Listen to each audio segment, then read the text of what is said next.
Create a Google document. First open the Google browser, then click on the 6 dots from the top right corner of your Google account. Click on Drive. Toward the left side of your screen, click on the New and then select the document you want to create. For example, I'll create an Excel sheet. You can change the name from the top left corner. Then you can put in values into the cells and you can see all the changes are saved automatically to Drive.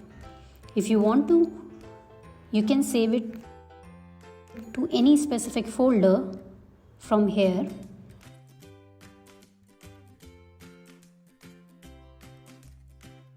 Or create a new folder in your Drive and rename it from here.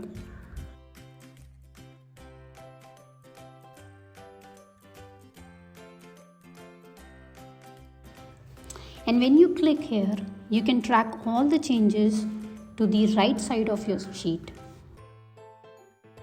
There is a shortcut to open your sheet. For that, you need to click on the 6 dots, top right corner of your Google account.